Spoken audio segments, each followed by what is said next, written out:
Election క్యాంపెయిన్లో assembly election క్యాంపెయిన్లో రామకృష్ణపురంకి వచ్చినప్పుడు అందరు కూడా ఈ రోడ్ ఓవర్ బ్రిడ్జ్ గురించి అడిగేవారు. ఎప్పుడు కూడా సార్ చాలామంది ఇక్కడ చనిపోతున్నారు యాక్సిడెంట్స్ అయ్యి, మీరు తొందరగా ఈ పని చేపియాలని చెప్పి నా మీద ఒత్తిడి వచ్చింది. అట్లాగే జోడువాగు దగ్గర కూడా అక్కడ కూడా అదే పరిస్థితి ఉంది. ఆ NH63లో నేను పార్లమెంట్ సభ్యునిగా ఉన్నప్పుడు ఎట్లయితే ఇక్కడ రైల్వే ఓవర్ బ్రిడ్జ్ శాంక్షన్ చేయించిందో అక్కడ కూడా 15 కోట్ల రూపాయలు NH63 మరమ్మతుల కోసము నేను ఎంపీగా ఉన్నప్పుడు దాన్ని శాంక్షన్ చేయించడం జరిగింది. దాని తర్వాత ఎప్పుడు కూడా ఇక్కడ సరిగా పనులు కాలేదు, ఇక్కడ కాలేదు, అక్కడ కూడా కాలేదు.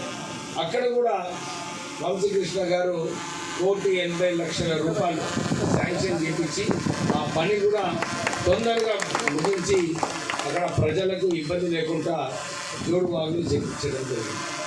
కానీ నాకు ఒక తపన ఉండే, అరే ఆర్కేపీలో 3 నెలల్లోనే ఈ రోడ్ ఓవర్ బ్రిడ్జ్ చేయాలి అని చెప్పి నేను ఒక 5 సార్లు ఇక్కడ మార్నింగ్ వాక్లో ఇక్కడ ఈ బ్రిడ్జ్ వరకు రావడం జరిగింది.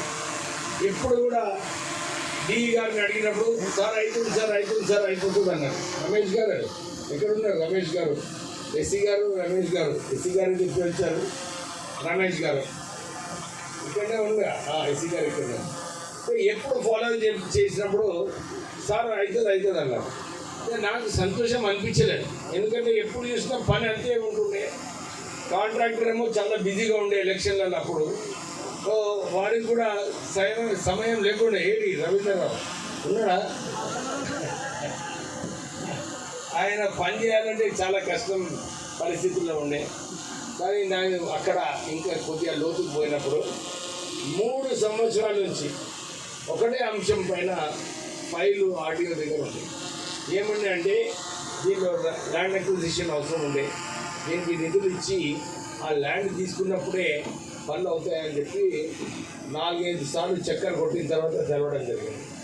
కానీ ఇంతకుముందు ఉన్న ఆడియో సార్ చేస్తున్నా సార్ ఇది అదని అన్నాడు. కానీ కలెక్టర్ గారు చెప్పినాను ఇది కరెక్ట్ కాదు, ఇది తొందరగా క్లియర్ చేయాలని చెప్తే ఇమ్మీడియట్లీ నిధులు ఏదైతే ల్యాండ్ ఎక్విజిషన్కి అవసరం ఉందో అక్కడ కంపెన్సేషన్ ఏదైతే ఇవ్వాలో అది వారికి ఇప్పించి తొందరగా పనులు ప్రారంభం చేయాలని చెప్పి ప్రారంభం చేయడం జరిగింది. అసలు నాకు ఇది 1 జనవరికి ఓపెన్ చేద్దామని ఉండే, కానీ ఇక్కడ కన్సాలిడేషన్ బాగా కావాలి, రేపు ఈ రోడ్ కూడా అందరికీ మంచిగా ఉపయోగపడాలని చెప్పి సరిగా క్వాలిటీతోని పని చేయమని చెప్పి ఇంత లేట్ కావడం జరిగింది. కానీ మంచి విషయం, ఎందుకంటే ఇప్పుడు కాదు, నేను ఎంపీగా ఉన్నప్పుడు కూడా ఇక్కడికి వచ్చినప్పుడు సుమారు 40-45 నిమిషాలు అవుతుండే ఈ గేట్ ఓపెన్ కానికి. అది ఒకటేసారి కాదు, 4-5 సార్లు దినంలో 40-45 నిమిషాలు అవుతుండే. అయితే అప్పుడు ఆ రోజులలో నాకు అప్పుడు మల్లికార్జున్ ఖర్గే గారు వారే రైల్వే మినిస్టర్ ఉండే, అప్పుడు వారిని పోయి అడిగినప్పుడు ఈ 2 ఓవర్ బ్రిడ్జెస్ వారు శాంక్షన్. అక్కడ కూడా అక్కడ ఉండే రామగుండంలో అక్కడ పోవాలంటే 40-45 నిమిషాలు అక్కడ గేట్ పడుతుండే. సో ఈ 2 ఓవర్ బ్రిడ్జ్ కూడా నా ప్రాంతంలో చేయాలి. అందరు ఆశ్చర్యపడిపోయినారు, ఎందుకంటే నేను ఎంపీగా ఉన్నప్పుడు అప్పుడు అందరు ఎంపీస్ కన్నా ఎక్కువ ట్రైన్ స్టాప్స్ అయినా కానీ మన కొత్త ట్రైన్ ఇంట్రొడ్యూస్ చేయడంలో కానీ సికింద్రాబాద్ నుంచి బెల్లంపల్లి వరకు ఆ రోజులలో 100 రోజులలోనే నేను ఎంపీగా ఉన్నప్పుడు అక్కడ ట్రైన్ శాంక్షన్ చేయించడం జరిగింది. ఈ రోజు కూడా అదే ట్రైన్ నడుస్తుంది, మళ్ళీ కొత్త ట్రైన్ రాలేదు ఈ 10 సంవత్సరాలు. నేను ఎంపీ గారికి ఇదే కోరుతున్నాను, ఎంపీ సాబ్ సునియే आपका రెస్పాన్స్. ఈ ప్రాంత ప్రజలకు రైల్వే సౌకర్యమే చాలా చీపు, చాలా ఈజీగా. మనకి ఇక్కడ ఎన్ని స్టాప్స్ తీసుకొస్తే అంత బాగుంటుంది. వీళ్ళు ఎప్పుడు కూడా నేను ఎంపీగా ఉన్నప్పుడు కూడా సుధాకర్ రెడ్డి నువ్వు అప్పుడు అడిగిన స్టాప్ చేయించినా లేదా, వారప్పుడు అక్కడ డిమాండ్ చేస్తుండే.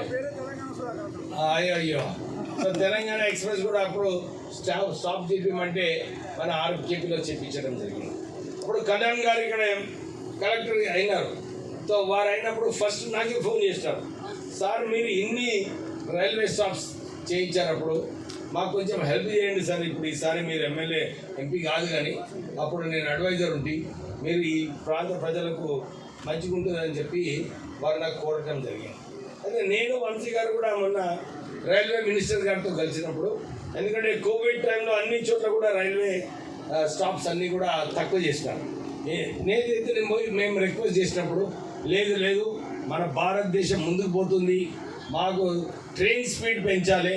ఇప్పుడు 8 km/h ఉంది, దీన్ని 12 km/h చేయాలని చెప్పి మన హైటెక్ రైల్వే మంత్రి గారు చెప్పడం జరిగింది. వారు ఒక విషయం మర్చిపోయినారు, ఈ భారతదేశంలో పేద ప్రజలు ఎక్కువ ఉన్నారు. పేద ప్రజలకు ఇట్లాంటి తక్కువ కాస్ట్లో ఏదైనా మంచి సర్వీస్ ఉన్నదంటే అది రైల్వేజే ఉన్నది. మీరు దీంట్లో స్టాప్స్ తక్కువ చేసి స్పీడ్ పెంచితే మంచిది కాదని చెప్పి ఆ రోజులలో నేను రైల్వే మినిస్టర్ గారిని కూడా చెప్పడం జరిగింది. సో ఇది ఒక కష్టమైన విషయం, ఎక్కువ